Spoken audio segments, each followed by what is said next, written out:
Action. Good morning, Victoria. Good morning.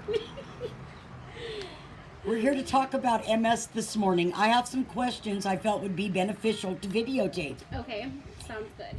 Okay, what were the symptoms you had when you were first diagnosed? Well, I was diagnosed 2 years ago on May 24th, 2016. And I woke up that morning with blurred vision. My speech was slurred, the right side of my face drooped, and I couldn't write my husband's timesheet clearly, so I knew something was wrong. So we went to the emergency room thinking that it was a stroke. Come to find out it wasn't a stroke, and they actually didn't do any alternative testing to find out really what was wrong with me. So I had to go to my general doctor, and she's the one that prescribed me to have an MRI and a spinal tap, and then that's when I was officially diagnosed. What medication did they put you on?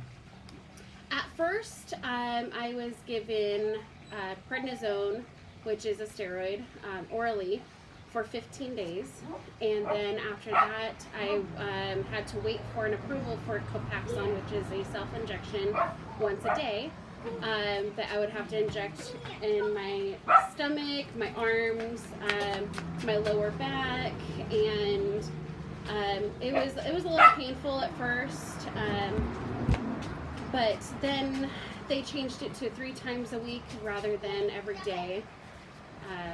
Which was a little better for me. So, sorry. How did you feel on the medication?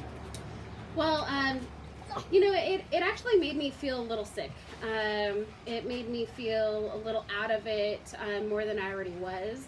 And I felt like I was injecting poison, which it almost seemed like I was in a way, because I had, I believe, 6 relapses from 2016 up until this point. What is a relapse? A relapse is new or worsening symptoms that last for more than 24 hours.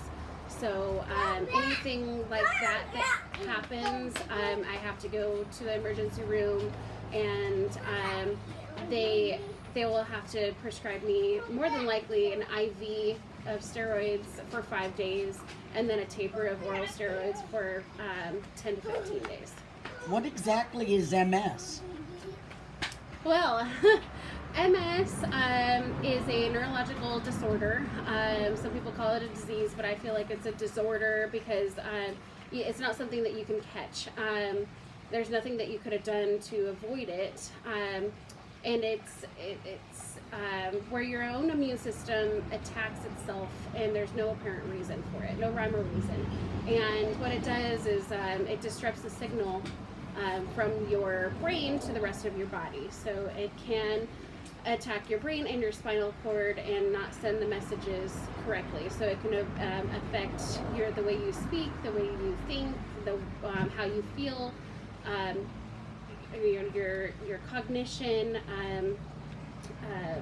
your bowels, your how you write, how you speak, swallowing, lungs.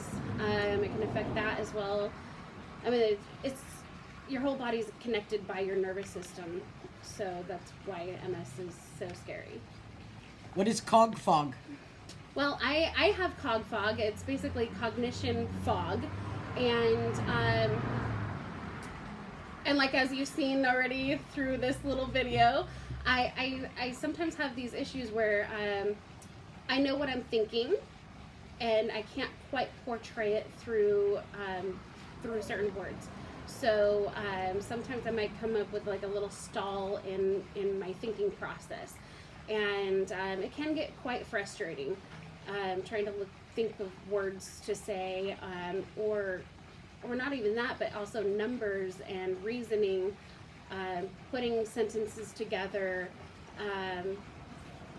or normal activities too. Like